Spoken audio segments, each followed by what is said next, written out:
설리반의 정신치료 기술을 오늘 8장입니다. 정신치료에서의 특별한 언어적 및 비언어적 기술. 나영쌤이 해주시죠. 해리스텔 설리반의 정신치료 기술 이제 8장 정신치료에서의 특별한 언어적 및 비언어적 기술에 대해서 발표를 하겠습니다. 8장의 목차는 첫 번째로 비언어적 의사소통과 그리고 각 치료자의 레퍼토리, 인물화된 자기의 관찰, 환자의 미래 탐색, 전환 다루기, 갑작스러운 변화에 대한 조사, 꿈 이렇게 7가지로 이루어져 있습니다.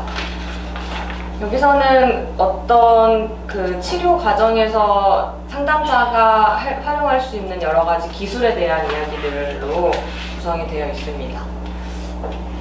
일단 먼저 비언어적 의사소통에 대해서 먼저 보시면 이 비언어적인 의사소통은 환자가 치료자에게 그리고 치료자가 환자에게 서로 전달하는 그런 내용들이고요. 그리고 당시에 이제 프로이트 학파의 정신분석의 경우 그 치료자가 환자의 시야 밖에 앉아 있었고 또 대부분 그 치료 시간에 치료자가 침묵을 하기 때문에 그 비언어적 의사소통의 중요성이 거의 이제 무시되는 그런 상황이었고요. 근데 이런 배경에서 설리반은 비언어적인 의사소통을 강조한 유일한 정신치료 혁신가였다고 합니다.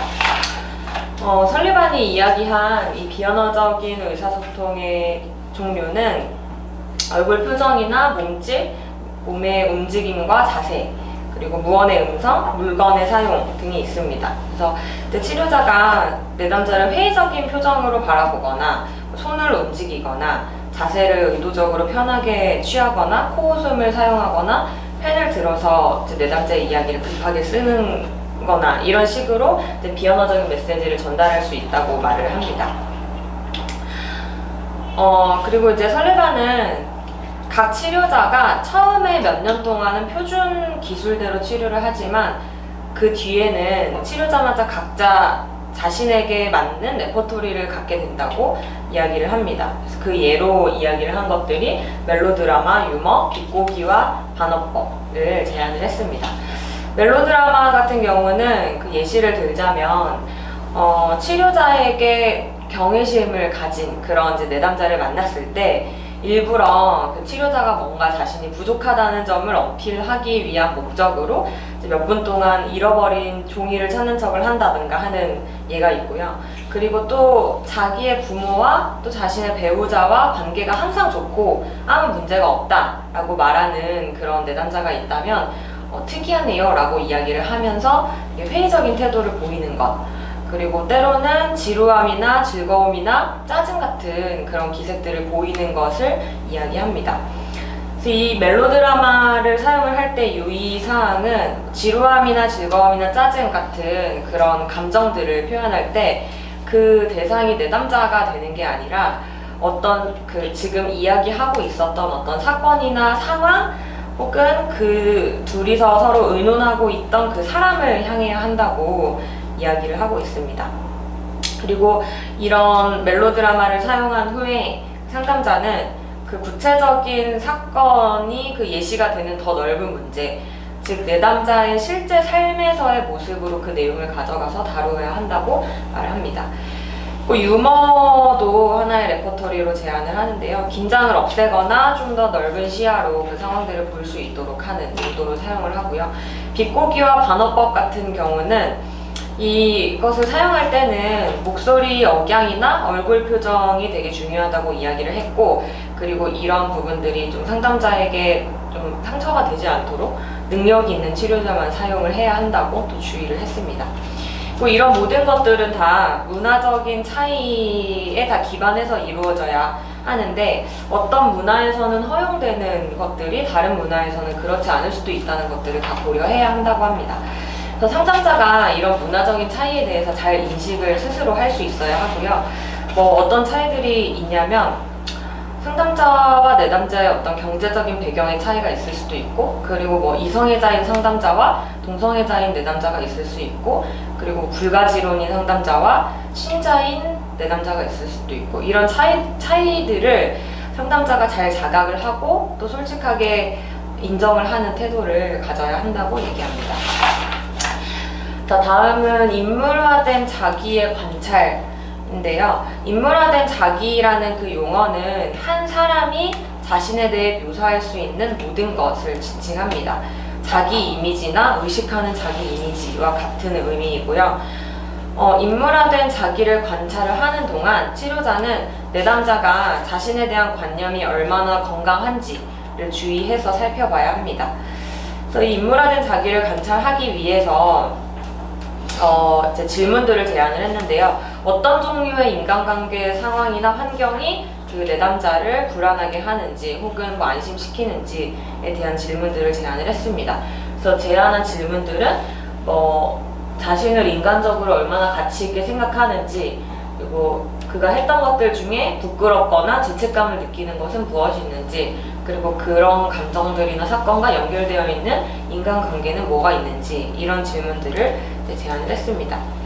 이런 질문들은 그 정신치료를 시작하는데 어려움을 겪는 내담자에게 유용하고 치료가 교착 상태가 되었거나 내담자가 새로운 주제를 찾는 것을 어려워할 때 사용하면 편리하다고 이야기합니다. 다음은 환자의 미래 탐색인데요. 이것은 이제 내담자의 미래에 대해서 추측하기 위한 용도로 활용을 합니다. 이대로 지금 이 상태로 계속 간다면 어떻게 될 것인가를 좀 인간관계적인 측면에서 살펴보는 그런 것이고요. 현재의 삶의 패턴이 미래에 어떤 영향을 줄지에 대해서 살펴보면 좀 더 의미 있고 새로운 방식으로 보여질 수 있다는 점에서 이런 제안들을 하고 있습니다. 예를 들어서 당신의 결혼 생활에서 지금 발생하고 있는 것들에 기초해서 가까운 몇 달 혹은 몇 년간 어떤 일이 발생을 할지, 그리고 지금으로부터 5년 후에 당신의 배우자와 당신과의 관계가 어떻게 될 것 같은지, 이런 질문들이고요. 그래서 이런 질문을 할 때는 과도한 수준의 불안을 일으키지 않도록 주의해야 한다고 말을 합니다. 그래서 이렇게 미래를 탐색을 해보는 것의 목적은 가능성을 살펴보기 위한 것이고, 그리고 이런 일이 생기는 것을 좀 막도록, 이 어려움을 좀 해결하도록 계획하기 위한 것이다 라는 것을 내담자에게 충분히 설명을 해줘야 하고요. 다음에는 전환 다루기에 대해서 보도록 하겠습니다. 상담에서 한 주제에서 다른 주제로 전환이 될 때 그 세 가지의 상황에 대해서 설명을 하고 있는데요. 순조로운 전환, 강조된 전환, 갑작스러운 전환에 대해서 이야기를 합니다. 순조로운 전환 같은 경우는 지금 의논되고 있는 내용이 내담자의 삶에서 탐색할 만한 것일 경우를 이야기합니다. 그래서 지금 이것이 당신과 당신 부모님이 이런 어려움을 다루는 방법에 대해서 관찰하는데 필요한 이야기다 라는 식으로 전환을 하는 것이고요. 그 다음에 강조된 전환 같은 경우에는 주제에 뚜렷한 변화가 있을 때를 말하고요. 주로 좀 비언어적이고 즉흥적으로 이루어져야 한다고 이야기를 합니다. 그래서 이때 상담자는 자세를 변화시키거나 몸짓을 변화시키거나 얼굴 표정 같은 것들을 활용을 하게 되고요. 이때 주의할 점은 이전에 이야기하고 있던 주제를 완전히 무시하거나 그 중요성이 되게 하찮다라는 것을 그렇게 만들지 않도록 주의를 해야 합니다. 그래서 이때는 지금 이 얘기도 중요하지만 잠시 저것에 대해서 이야기해보자 라는 식으로 전환을 하라고 제안을 합니다. 세 번째는 갑작스러운 전환인데요. 이 세 가지 전환 중에 가장 적게 사용되는 전환이고, 그리고 주로 두 가지의 상황에서 이렇게 사용을 하게 됩니다. 첫 번째는 상담의 진행을 위협할 정도로 내담자를 속상하게 하는 주제에서 멀어지도록 할 때 사용을 하고요. 두 번째는 의도적으로 불안을 촉발시켜서 중요한 주제에 집중하도록 할 때 사용을 합니다. 두 번째의 경우 상담자가 이런 불안의 과정을 통해서 결국에는 편안하게 되는 그 목적을 달성을 하게 된다는 그 과정에 대해서 상담자가 정확하게 이해를 하고 있어야 하고요. 그리고 상담의 그 한 회기 안에는 그 목적이 달성되어야 한다고 강조를 합니다. 그래서 설리반은 내담자에게 이런 불안을 통한 이런 통찰이 도움이 될 것이며, 상담이 끝날 때 다시 감정적으로 편안해질 수 있다고 여길 때만 사용을 해야 한다고 강조하고 있습니다. 자, 그 다음은 갑작스러운 변화에 대한 조사인데요. 이제 내담자 삶에서 어떤 갑작스러운 변화가 있을 때 그것에 대해서 탐색을 해야 합니다. 갑작스럽게 뭐 인간관계 혹은 감정적인 어떤 악화가 생겼다면 어떻게 그리고 왜 그런 일이 생겼는지 조사를 해야 합니다. 대부분 그 내담자들은 이런 변화에 대해서 구체적으로 묘사하는 것을 어려워하고 되게 진부하게 진술을 그냥 하는 경우가 많은데 상담자는 거기에서 멈추지 않고 그 내용들을 구체화해야 한다고 말합니다. 그래서 그때 할 수 있는 질문들의 예가 나와 있는데 예를 들어서 학교에 흥미를 잃은 내담자가 있다면 그 변화가 언제부터 시작되었는지 그리고 그 흥미를 잃게 되었을 때 정확히 그 내담자가 무엇을 했는지 그 흥미가 떨어졌음에도 불구하고 계속 견디고 뭐 참고 학교를 나갔는지 아니면 뭐 결석을 했다거나 뭐 레포트를 안 내거나 했는지 그리고 이런 변화가 있기 전에는 그 학교 생활의 수준은 어땠는지 그리고 그 변화가 뚜렷했는지 그리고 그 변화로 인해서 뭐 인간관계에는 어떤 결과가 있었는지 뭐 가족이나 친구나 교수나 그것에 대해서 내담자에게 어떻게 반응을 했는지 뭐 아무런 일이 없는 부분에 대해서도 탐색을 해야 되는데 만약에 그런 아무런 뭐 관계적인 변화나 그런 부분들이 없었다면 왜 없었을까에 대해서도 탐색을 해야 하고요. 그리고 본인의 그 행동, 내담자가 했던 행동, 뭐 학교를 안 나갔거나 과제를 안 냈거나 그런 것에 대해서 스스로에 대해서는 어떻게 생각을 하고 있는지 이런 질문들을 통해서 정밀하게 탐색을 이제 해 나가야 하고요. 그래서 이런 어떻게에 대한 정밀 탐색이 이루어진 다음에 이제 그 삶에서 인간관계적으로 그리고 이제 감정적으로 어떤 변화가 있었는지 탐색을 하고 그리고 이제 결국에는 인간관계에 어려움을 주는 그 과거에 대한 평가, 뭐 부모나 뭐 다른 사람과의 문제가 어떻게 이런 문제로 발전하게 되었는지 탐색을 하면서 그 인간관계의 긴 연결고리들을 찾아가야 한다고 이야기합니다. 마지막으로 꿈에 대해서 이제 이야기를 하고 있는데요. 꿈을 분석하는 것을 프로이트는 되게 중요하게 여겼는데 설리반은 꿈 분석하는 것은 불가능하다고 이제 봤습니다.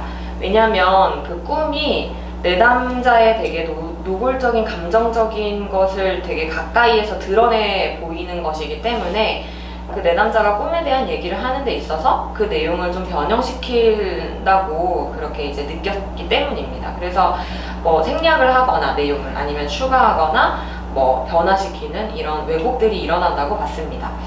그래서 이제 꿈은 신뢰할 만하지 못하고 그러니까 분석도 당연히 불가능하다고 봤습니다. 그리고 꿈을 해석하는 것 역시 과학적으로 이게 맞는지 틀린지 증명할 수 없다라고 이제 주장을 했고요. 이제 과학은 입증하거나 이제 반증될 수 있도록 반복이 계속되고 예측 가능한 것이어야 하는데 꿈에 대한 해석은 그렇지 않기 때문에 이것은 뭐 증명이 불가능하다 이렇게 이제 주장을 했고요. 그리고 꾸는 사람만 혼자 존재하기 때문에 어떤 인간관계의 경험이 아니라고 봤습니다. 비감각의 경험이고 그리고 논리에서 벗어나기 때문에 증명할 수 없다 이렇게 이제 주장을 했고요. 과학적인 탐구 방법에 대해서 강조한 그 유명한 철학자인 칼 포퍼가 주장한 내용과 거의 일치하는 내용으로 이 꿈의 분석에 대해서 과학적이지 않다라고 주장을 했습니다.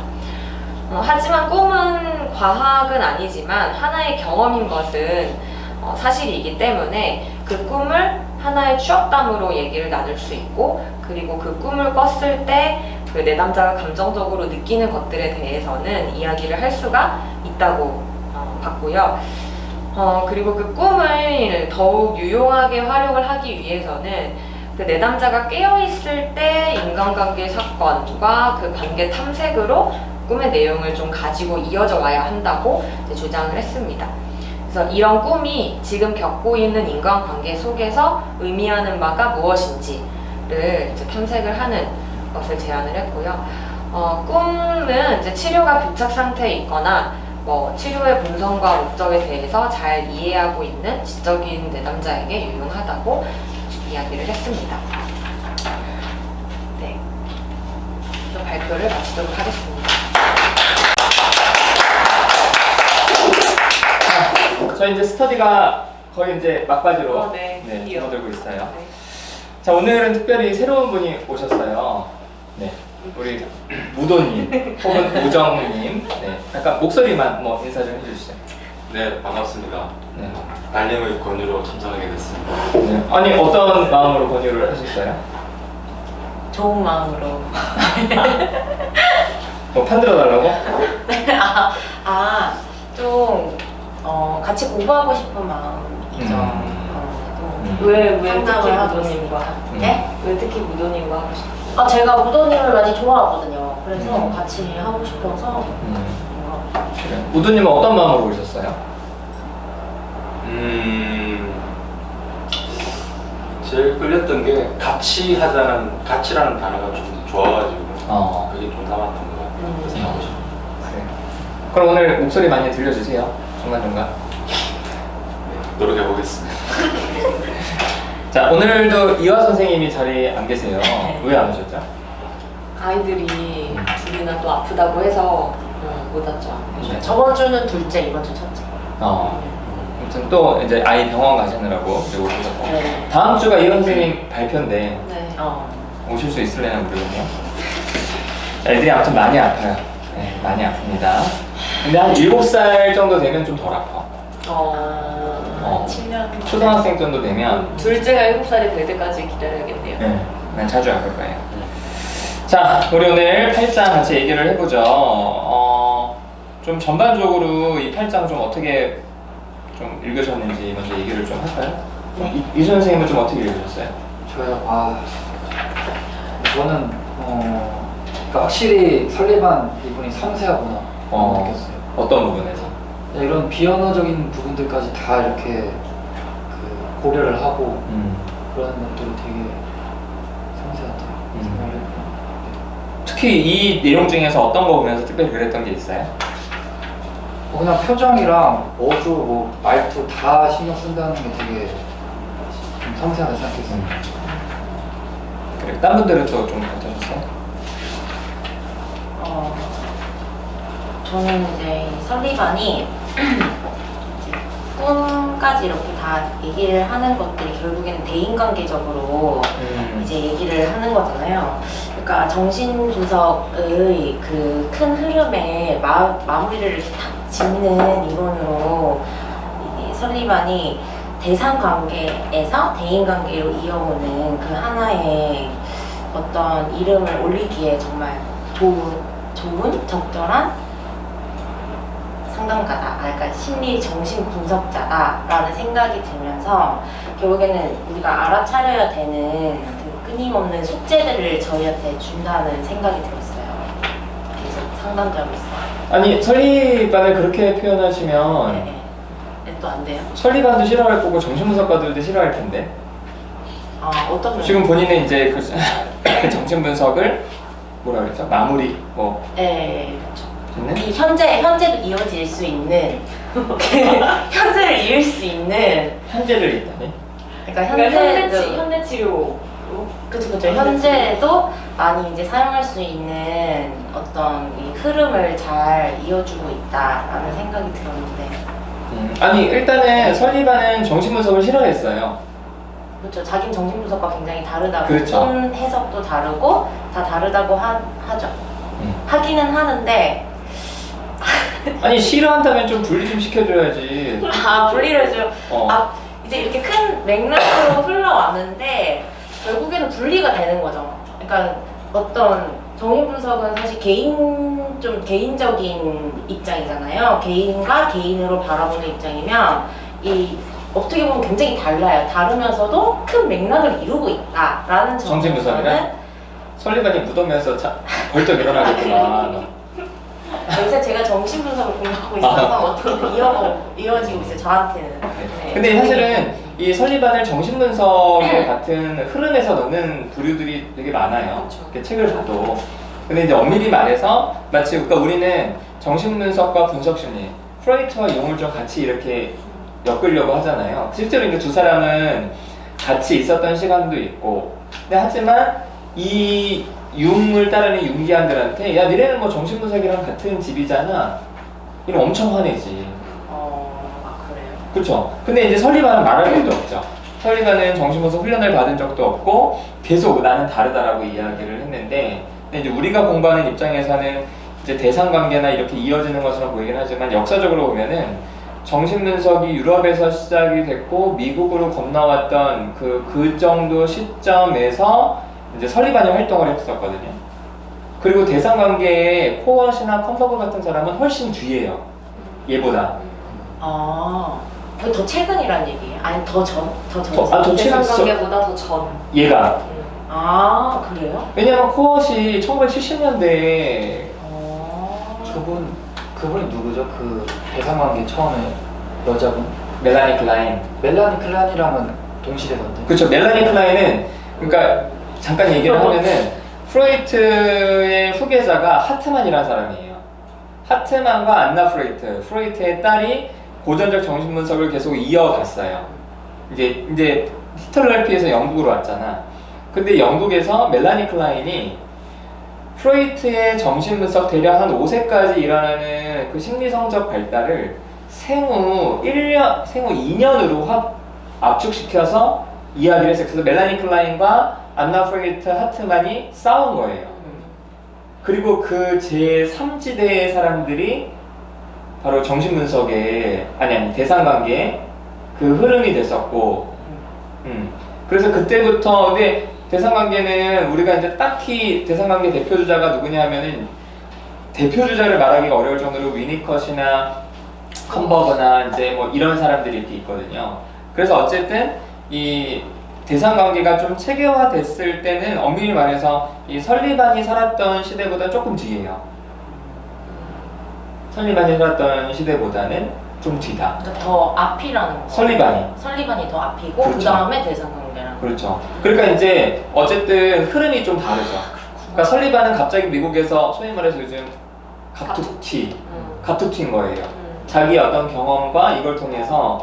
근데 이제 정신분석이 계속 들었겠지. 근데 이거는 아닌데 싶어서 만들었던 거고, 대상관계는 정신분석, 멜라니 클라인과의 갈등 이렇게 이제 했던 거니까. 저는 이 장을 보면서 아, 정신분석이랑 좀 다르구나 이런 걸 좀 생각을 했던 것 같아요. 구체적으로 어떤 것 부분이 같아요. 그랬어요? 그러니까 일단 이 얘기에서 비언어적 그 의사소통에 대해서 이야기를 할 때 그 인트로에서 정신분석에서는 거의 이렇게 치료자가 환자랑 마주보지 않고 거의 이제 대화를 그렇죠. 하기 때문에 정말 치료자의 어떤 이런 자세한 부분들, 치료자가 가지고 있는 뭐 얼굴이나 표정이나 자세나 말투나 뭐 이런 것들이 진짜 중요하지 않을 수밖에 없었겠구나라는 생각이 드는데, 이제 그거를 강조하면서부터 되게 또 이중근 선생님이 얘기한 것처럼 되게 좀 섬세한 내용들이 많이 담겨 있잖아요. 그래서 이런 부분을 정신분석에서는 잘 얘기하지 않았을 것 같은 맞아요. 생각이 들고, 지금은 우리한테 되게 익숙한 내용이지만 이 상황에서는 정말 좀 진짜 혁신적일 수도 있었겠다라는 생각도 들고, 그리고 이제 그 칼 포퍼가 이야기한 과학적인 그 연구에 대한 비교에서도 나오잖아요. 근데 앞에서 또 비슷한 내용들이 나왔는데 저는 그 영향을 받았다고 생각을 했거든요, 설리반이. 근데 그게 아니라 스스로 이렇게 그러니까요. 이거를 한 거라고 독립적으로 한 거라는 얘기를 보니까 진짜 생각보다 정말 대단하신 분이구나. 그리고 좀 정규교육도 안 받았는데 어떻게 이런 논리적인 생각을 했을까. 되게 대단한 분이구나라는 생각이 들었어요. 진짜 다르다고 주장할 만하구나, 본인이. 그렇죠. 이 정신분석과 그런 생각이 들었어요. 프로이트는 이제 저기 카우치 눕혀놓고 했었고, 아들러부터가 이제 마주 앉아서 했잖아요. 그래서 코리는 설리반을 아들러주의자라고도 얘기를 하더라고요. 네. 그리고 아들러도 이렇게 관계적인 부분들을 얘기를 좀 많이 했어요.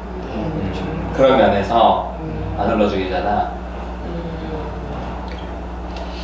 사실 제가 그 아주 정신분석의 그러니까 대상관계도 넘어서 이제 뭐 최근의 정신분석 흐름 중에는 뭐 서브젝티비티라는 어떤 그런 진짜 신생학파들이 있어요. 이게 뭐냐면은 그러니까 어쨌든 프로이트의 고전적 정신 분석에서는 지금 얘기한 것처럼 카우치에 눕혀놨든지 이제 치료자의 입장이 좀 중립적이거든요.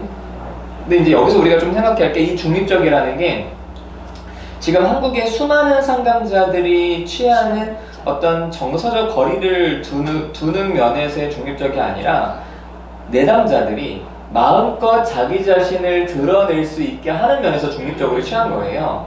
그러니까 사실은 이거는 어떻게 보면 고도로 계획된 중립적인 거야.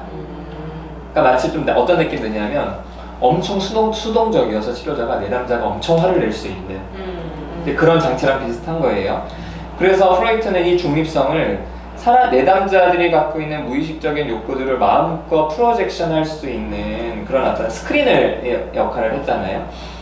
그런데 사실 요즘 현대사회에 오면서는 오히려 치료자들의 그런 어떤 냉담한 어떤 그런 차가운 정서적 거리를 두는 것처럼 보일 수 있는 그런 태도들이 오히려 현대인들에게는 치료자를 좀 다가가지 못하게 하는 그런 사실은 효과가 있거든요.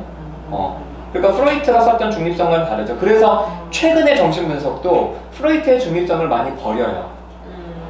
왜냐면 현대인들에게 블랭크 스크린은 내담자들에게는 선생님은 저렇게 좀 거리를 두는 분이구나 이런 생각이 드니까 조금 더 이제 적극적으로 상담자도 자신의 마음을 표현하고 이제 이런 것들을 한다고 이제 저도 알고 있는데 근데 이제 그 이야기를 이미 설리반 선생님은 여기 보니까 멜로드라마 깜짝 놀랐어요. 그러니까 그 내담자가 되게 취약할 수 있는 어떤 그런 부분들을 이제 이렇게 좀 약간 자극하는 거잖아요.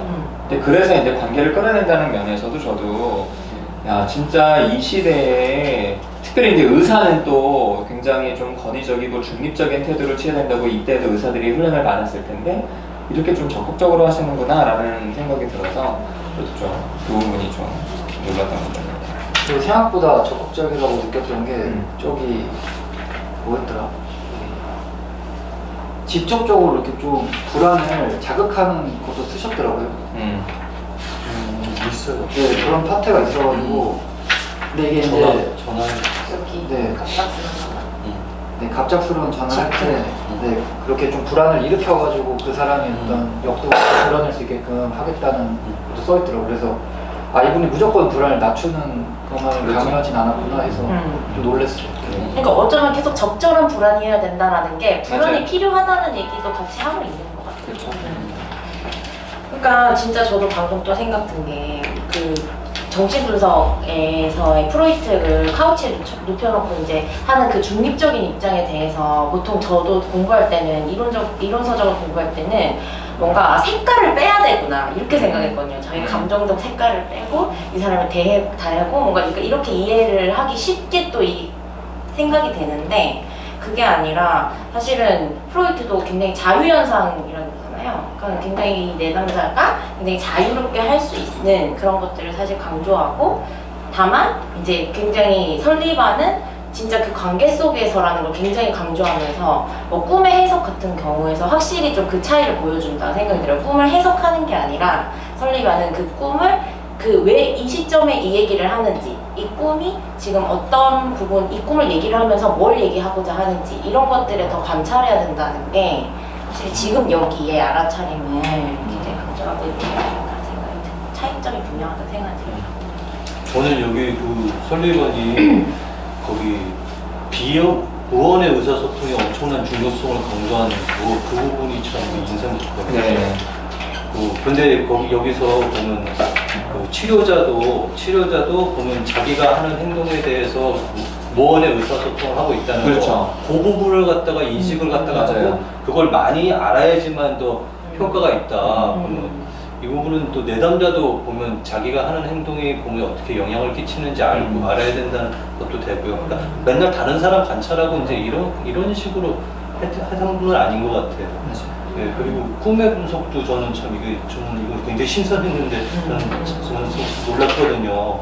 놀랐는데 저는 프로이트 꿈 얘기 책 쓴 것도 있잖아요. 그것도 있는데 근데 그게 완전히 허상이라는 거 보면 이거 완전히 말도 안 되는 얘기다 이런 부분도 보면 그 설계관의 개성이 뚜렷하고 왔고 그리고 이런 게 좋아요. 근데 단 하나 근데 그 전에 건강에 대한 경향이라고 그 병렬 회복할 때 네네네.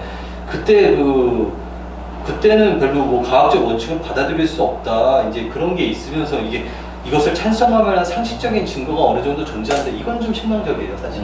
이 부분은. 이 부분에 대해서는 좀 모호한? 네, 모호해요. 뭔가 이렇게 실험적으로 이제 설계관을 계속 접근했는데 그럼 이 부분에 대해서는 그냥 뭐 상식적이 어쩌고 저쩌고 이렇게 나와버리니까 제가 싫어하는 진화 심리학적인 얘기를 갖다가 하는 것 같아가지고 좀 불쾌하는데 이런 부분은 참 신선해요. 좋아요.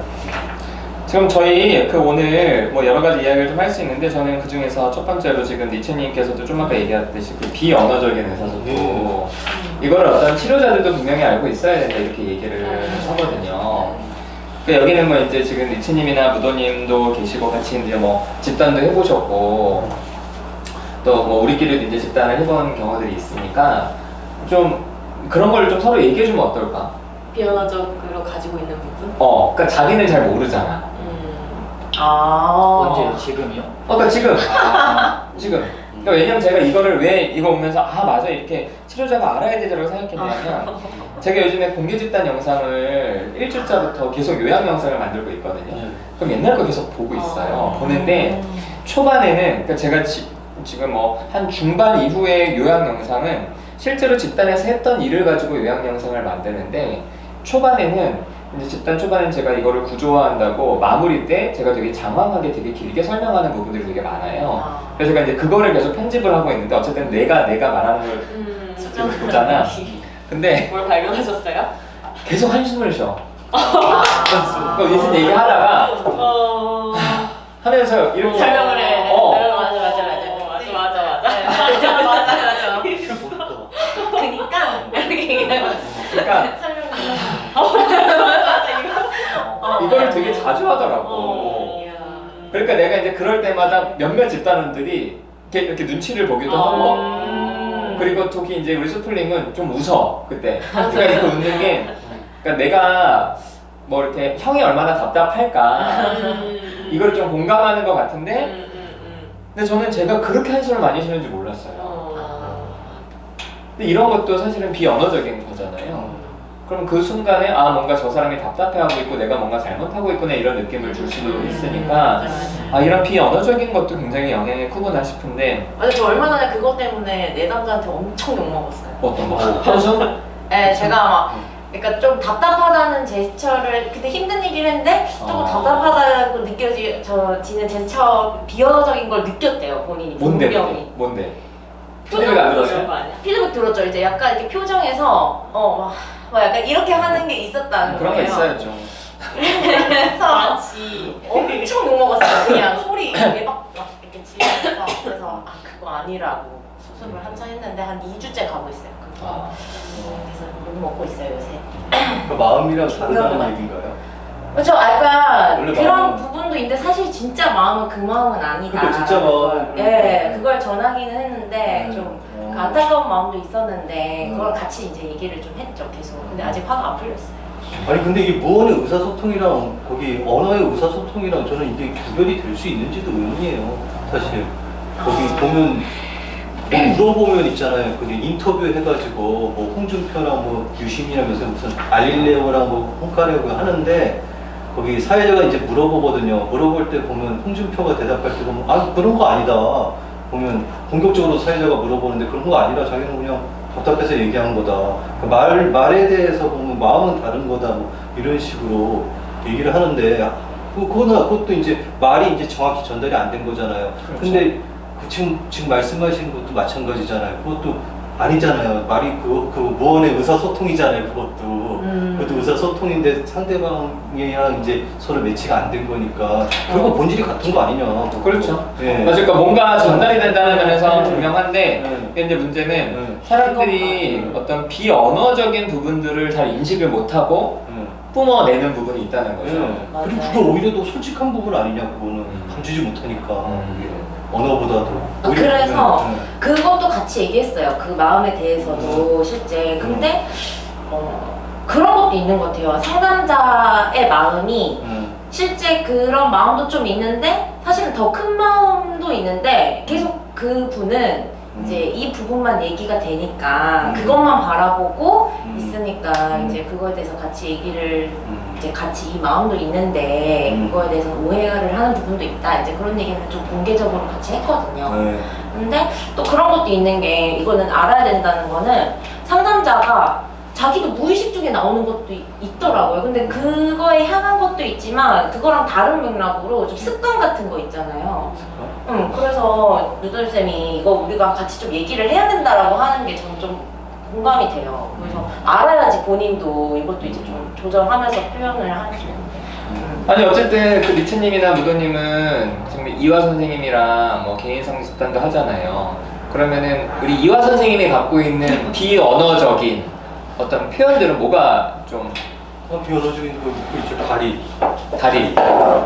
다리 꼬고 이거 다리를 갖다 한쪽을 이렇게 꼬아 한쪽과 한쪽을 이렇게 그리고 그게 어떻게 느껴지세요? 네? 그게 어떻게 느껴지세요? 좀 이렇게 한쪽 꼬고 있어요. 좀 권위적으로 이화 선생님이 잘 들으세요. 권위적으로 느껴진다. 그리고 이렇게 똑바로 지금 서로 같이 이렇게 똑바르지 않으니까 그치 이렇게 네. 그럴 수 있겠구나.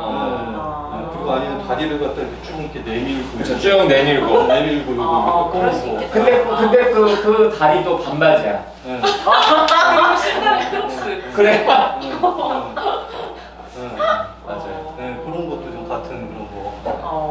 또 뭐 무도님이나 짱구들도 이화 선생님이랑 집단 해보셨으니까 저는 슈퍼님이 이렇게 손을 막 이렇게 하는 게 이거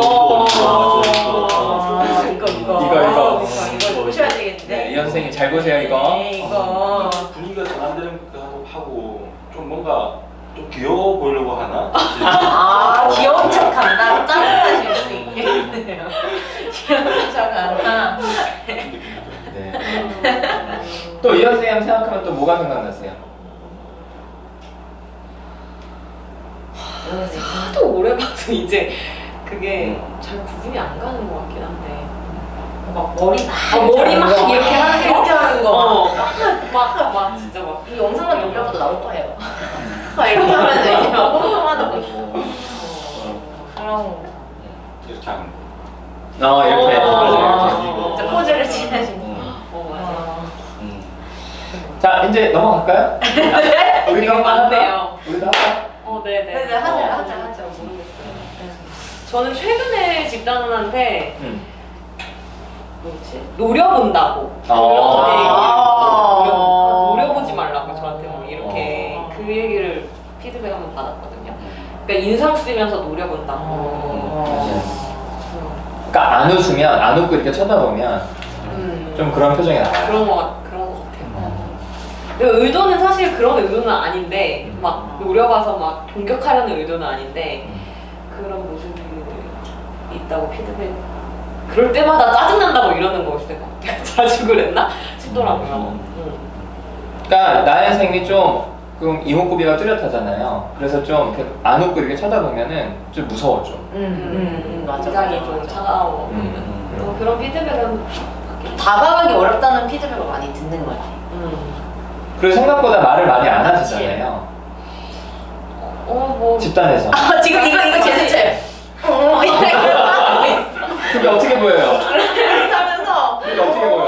약간 이렇게 약간 그래서 그냥 난감한 모르겠어요. 약간 원래 저 너무 오래 봐가지고 이게 어떻게 느껴지시죠 방금? 못 느끼셨나? 아니 근데 비면허 선생님이랑 할 때도 제가 말이 좀 없다고 느끼세요? 집단에서? 깔끔하죠. 네.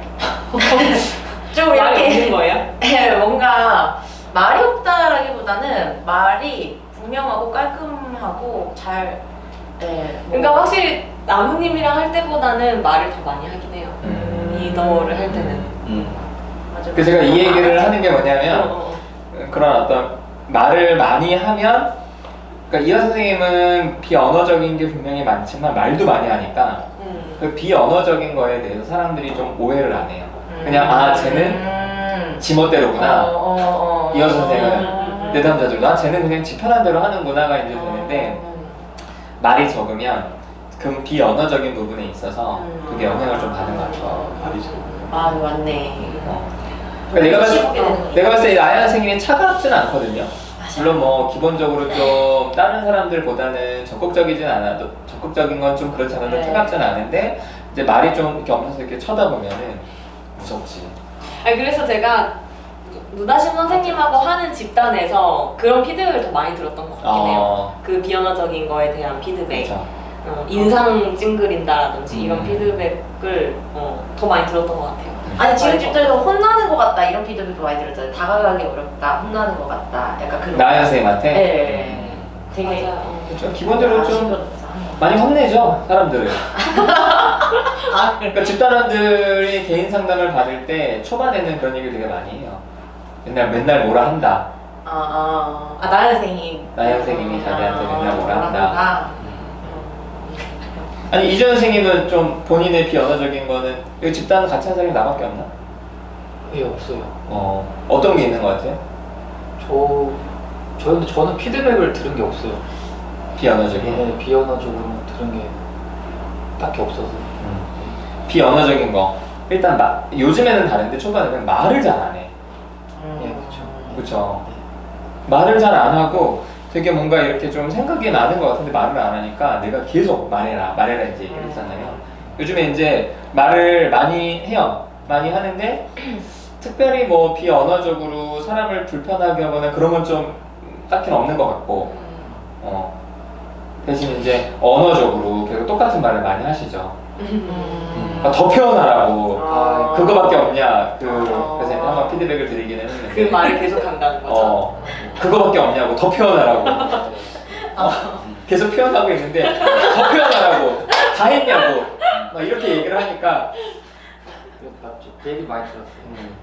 근데 저는 이준 선생님 직장에서는 못 봤지만 말할 때 좀 이렇게 뭐랄까 한 번 망설이는 좀 그런 그런 거 느낌이 있어요. 맞아요. 맞아요. 이렇게 바로 이렇게 말을 하는 게 아니라 되게 망설였다가 말하는 그 되게 생각이 진짜 깊어 보이는 좀 그런 느낌을 주는 게 그게 있어요. 소심해 보이지 않아요? 그렇게 하면? 맞아요. 소심해 보여요. 그런 거에 약간 뭐라 해야 되지? 컴플렉스 되나? 그런 게 좀 있긴 해요. 소심해 보이는 거에 대한 네. 콤플렉스? 경직돼 보이고 약간. 좀 경직돼 보이는 게 있죠. 근데 그거는 제가 노력을 해도 바뀔 수 있는 부분이 잘 모르겠어요. 노력을 하고 있는데 계속. 아니 그거를 소심하지 않게 보이려고 하지 말고 그냥 주접을 떨며 살면 돼.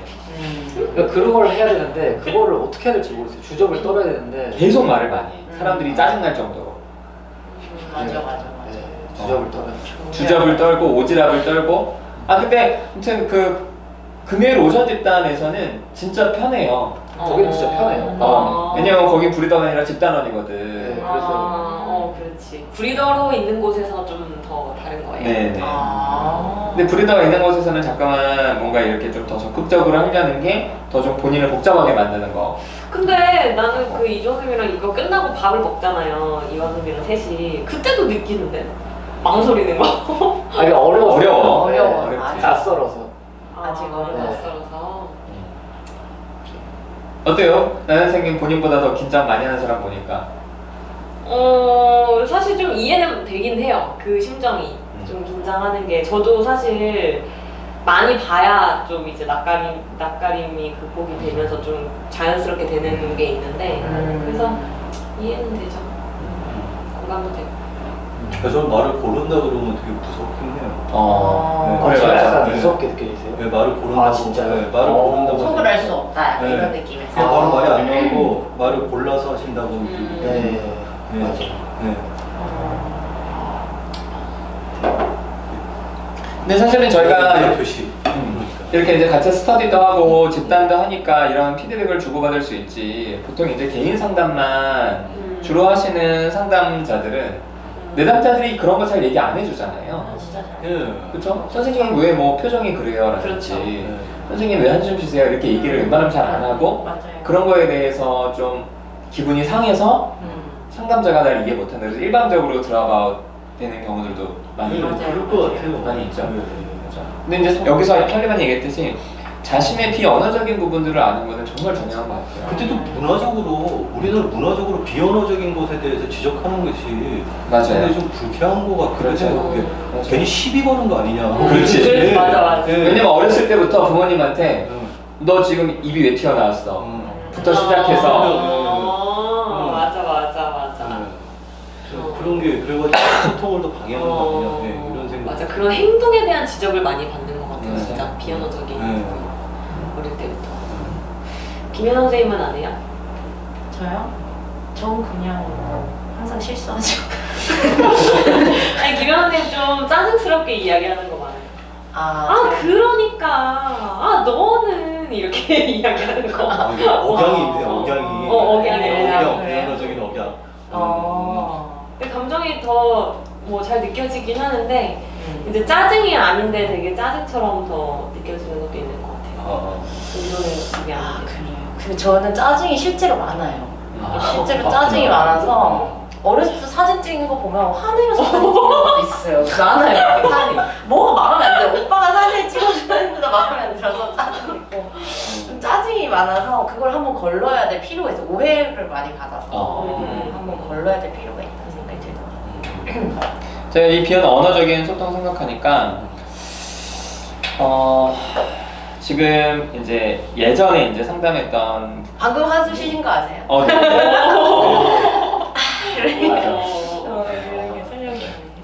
예전 생각하니 왜 네. 잘 잡해 주세요? 그때 내담자가 무슨 이야기를 했는데 저는 그 친구의 그 모습이 그냥 좀 이렇게 재밌고, 그러니까 표현이 좀 그런데 좀 귀여웠어요. 약간 어려 보이기도 하고. 근데 그게 제가 되게 싫어하는 어리다의 느낌보다는 재밌다 이렇게 생각할 수 있구나. 근데 제가 약간씩 웃었나 봐요. 근데 그거에 대해서 그 내담자가 왜 비웃냐? 나 비웃은 게 아닌데. 귀여워 보이는 게 좀 비웃는 것처럼 보일 때가 많아요. 제가 그래서 저희 아버지랑 크게 싸웠어요. 아빠 앞에서 비웃는다고? 그러니까 그때는 사실 아버지랑 갈등을 하다가, 그러니까 나도 모르게 갑자기 느낌 온다. 느낌 온다.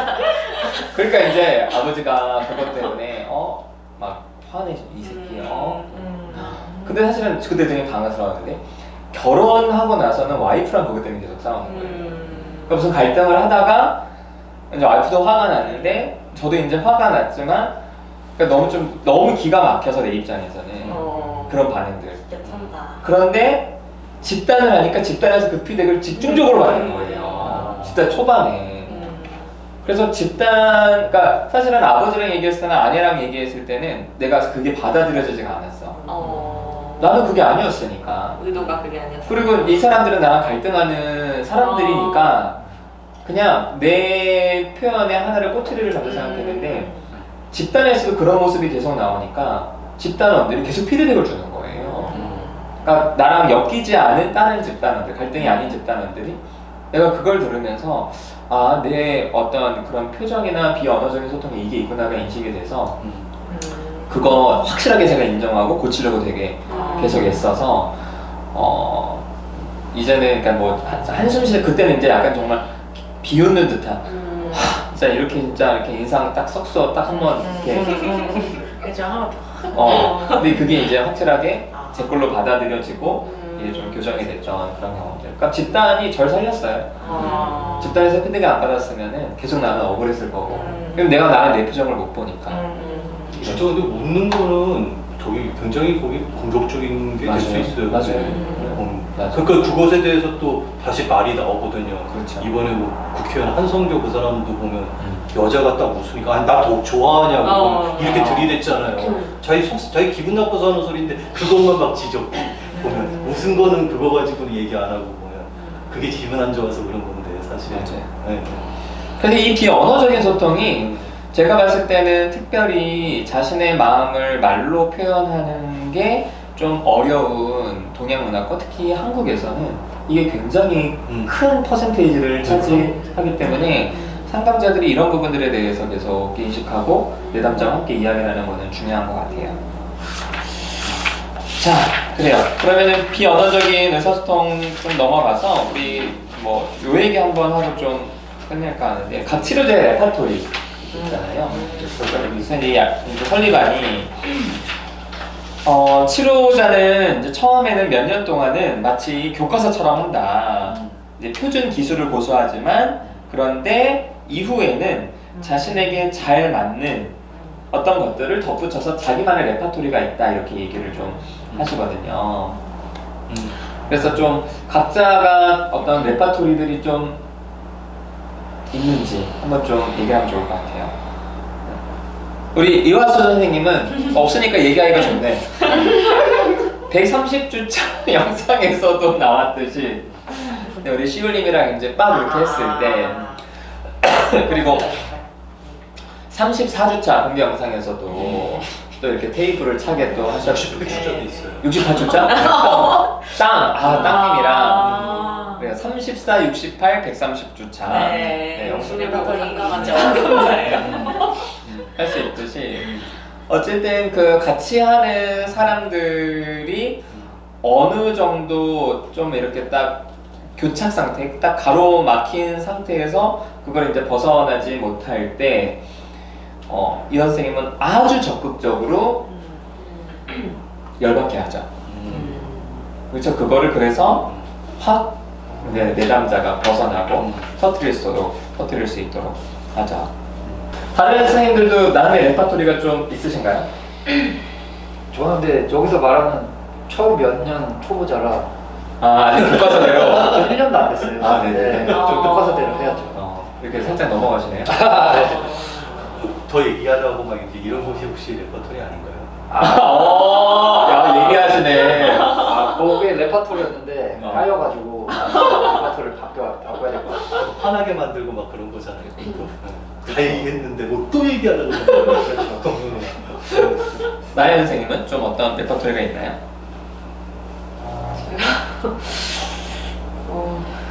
나연 선생님도 그렇게 개인 상담할 때 별로 지지적이진 않죠? 좀 요즘에는 지적적이지? 맞아요. 맞아요. 근데 지적적이죠. 네, 맞아요. 근데 그런 피드백을 저도 많이 듣다 보니까 이때는 좀 공감, 지지를 좀 해야겠구나 하는 영역들이 지금은 좀 더 생기는 것 같기는 해요.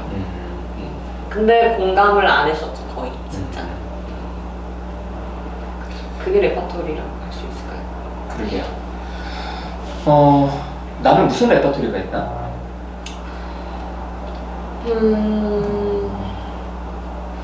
초반에 네. 상담 그만하란 말 진짜 많이 해요. 이쪽 전공자들한테 맞아. 레퍼토리. 맞아. 확실히 레파토리 같아요. 피드백을 하시죠.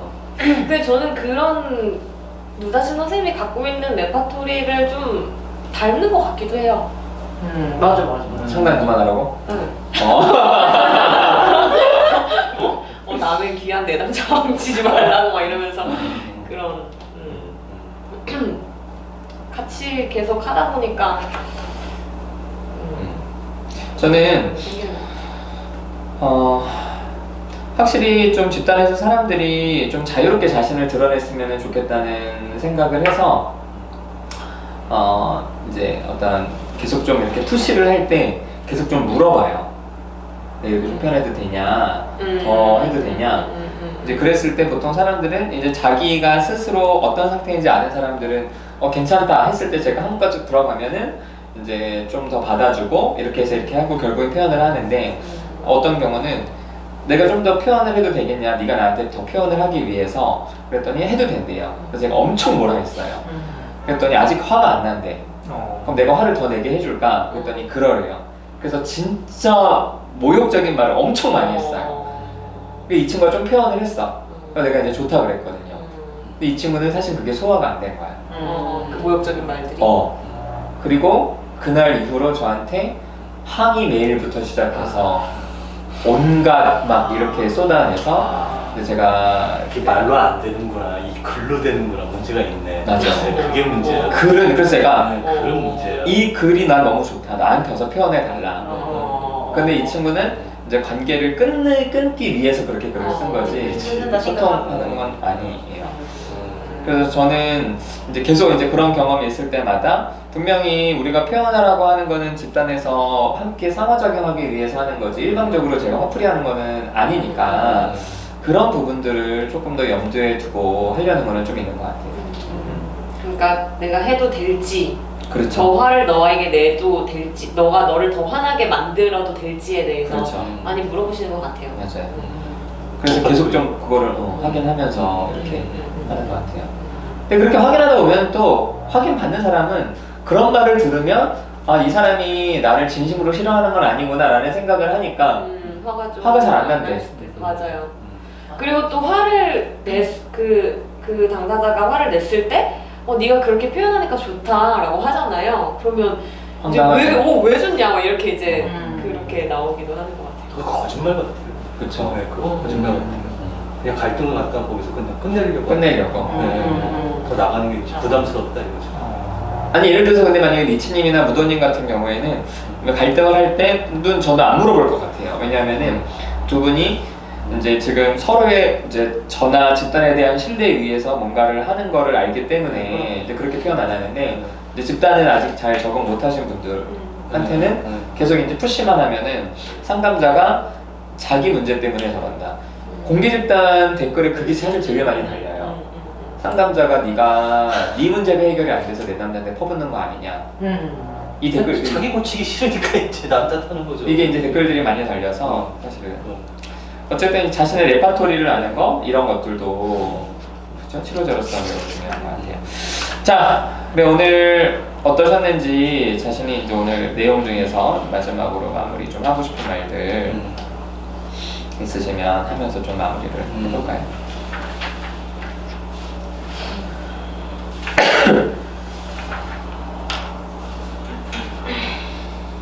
저는 뭐 우리가 이제 얘기는 하진 않았긴 했지만 201쪽에 보면은 그 유머에 대한 부분들이 나와요. 유머. 201쪽에 설리반은 유머 감각을 그가 살고 있는 다양한 인간관계 상황 속에서 그의 진정한 중요성을 불안 없는 방식으로 보는 능력으로 봤다. 그러니까 관계 속에서 나도 굉장히 중요하다, 나도 괜찮은 사람이다 라는 것들을 이제 불안 없이 보는 이제 그런 방식. 그래서 사실은 이 유머 감각은 여러 이렇게 치료자들이 건강한 성격이다 이렇게 얘기를 했거든요. 그래서 참 자신이 어려움에 처했을 때 그 어려움을 좀 다른 방식으로 그 어려움을 좀 이겨낼 수 있는 방식으로 보는 능력이 설리반도 이거를 굉장히 이렇게 봤구나라고 하면서 저는 특히 이제 이 유머 감각을 특히 그 설리반은 아무래도 대인관계 중심이니까 이제 여기에서도 인간관계에서 그의 진정한 중요성 역시 또 대인관계적인 면에서 이렇게 유머 감각을 보셨구나라고 해서 저는 이 유머 감각에 대한 부분들이 좀 인상 깊게 눈에 띄었던 부분이에요. 다른 분들도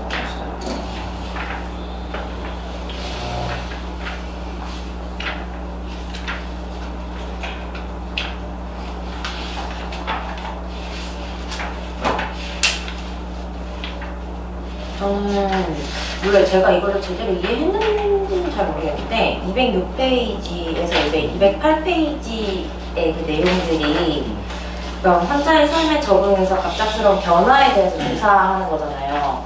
그러니까 이거를 보고 그냥 제가 느낀 거는 저에게 좀 적용할 부분을 제가 생각을 해봤을 때 이제 집단 보통 어느 정도 하고 나면 갑자기 감정 표현을 시작하시잖아요. 그러면은 다른 관계에서도 막 감정을 표현하기 시작하시는 거예요. 안 하셨던 것들을. 그리고 진짜 원래 엄청 감정 표현 안 하시고 막 그러시던 분이 갑자기 아내한테 이제 막 엄청 표현을 하기 시작한다든지 이제 그런 경우가 있어서 제가 그런 분들한테는 뭐 그렇게 얘기를 했거든요. 이거는 부작용이다. 어떤 면에서.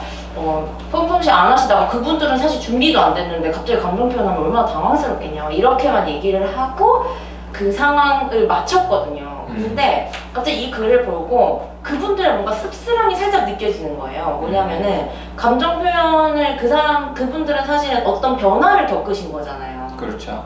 근데 그 변화를 제가 그냥 그건 집단의 부작용이다라고만 사실은 그냥 인지적으로 설명만 하고 그 사람들의 변화에 대해서 좀 더 관심 가지고 그게 어떤 마음으로 좀 그렇게 얘기를 하셨냐든지 좀 더 구체적으로 물어볼 걸 이런 생각이 들면서 뭔가 상담 장면에서 상담자도 끊임없이 깨어 있어야 되는구나 뭐 약간 그런 생각이 들었었거든요. 그래서 저는 어쨌든 이 설리반은 끊임없이 나한테 이게 우리가 깨어 있어야 되고 알아차려야 된다. 개인 과정으로 끌고 가야 된다. 이거를 얘기를 해준다는 걸 이번 장을 통해서 느꼈어요. 저는. 그래요.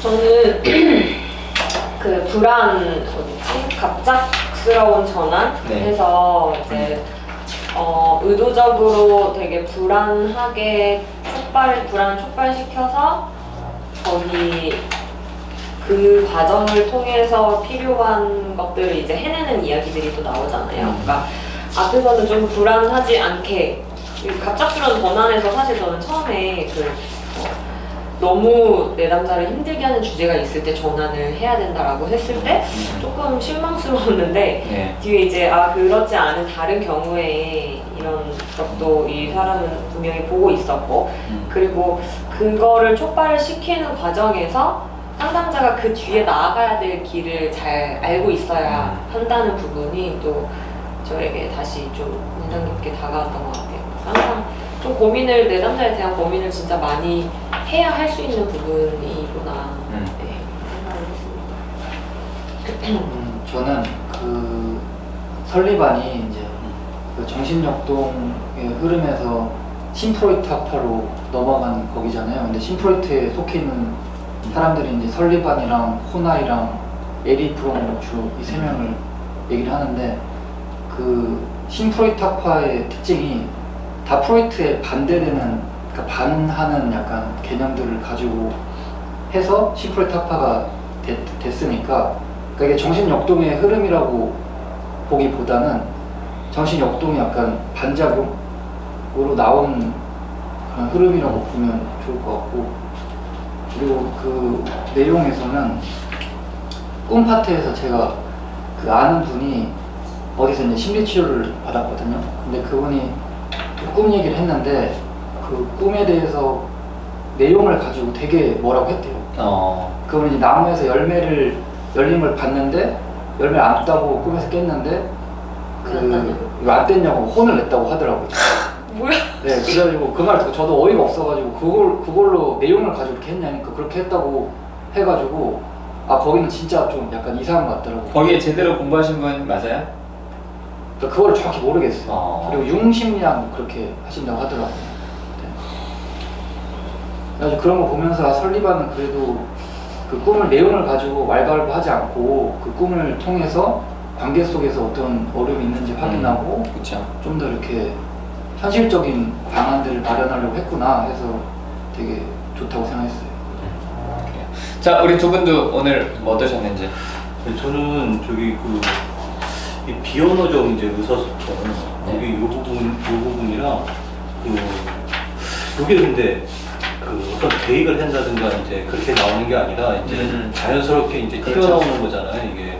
그런데 이제 이게 저는 꿈이랑 뭔가 이게 연관이 된 것 같아요. 그래서 이런 부분을 갖다가 그 치료자가 예를 든다 그러면 이제 나무님이 한숨을 쉬는 거 이런 부분에 대해서 당신의 현재 혹은 과거 삶의 경험을 암시하는 부분이 있습니까? 이런 식으로 좀 개인 상담할 때 좀 이런 부분을 갖다 저는 이제 집단도 하고 개인도 하니까 이런 부분을 좀 서로 한번 논의해보고 싶어요. 그래요? 네. 그랬으면 좀 좋겠어요. 좋죠. 예. 그리고 제가 저는 근데 나무님 한숨 쉬는 것에 대해서 인식을 못했거든요. 그렇게 집단하면서도 네. 왜 그건 인식을 하지 못하는 거는 그것도 뭐냐 그거는 그러게요. 왜 남지 않는 거 이제 그런 부분도 저기 치료자랑 저희 치료자랑 같이 좀 이런 부분도 한번 논의해 보는 거 이게 이제 마지막 꿈 해석할 때 좀 그런 생각이 좀 아이디어가 좀 떠올랐어요. 자, 무도님 오늘 어떠셨는지? 좀 나무님이 저희가 한숨을 쉬면 내가 이렇게 문제가 심각한가? 그래가지고 되게 위축되더라고요. 그런 경우가 있었고. 네. 저는 이번 장에서 비언어적 의사소통이 이 장에서 제일 앞에 나오는 게 좋아요. 저 같은 경우에 약간 시각적 이미지화를 좀 기억하는 게 좀 다른 쪽보다 커가지고 그런 언어보다도 어떤 상대방의 표정이나 그런 게 이미지로 기억 남는 게 더 영향이 오래 갈 때가 많고 즉각적으로 반응될 때가 많더라고요. 그래서 상담자가 실제는 그런 의도가 아닌데 내담자는 오해를 할 수 있는 요지가 좀 있으니까 그렇죠. 상담자 좀 자학을 할 수 있으면 좋겠다. 그래요. 자, 해리스 설리반의 정신치료 기술 오늘 8주차가 끝났고요. 다음 주는 9장입니다. 다양한 종류의 정신치료 문제를 다루는 방법. 네, 이화 선생님 다음 주 발표 준비해 주세요. 자, 오늘 여기서 마치겠습니다. 수고하셨습니다.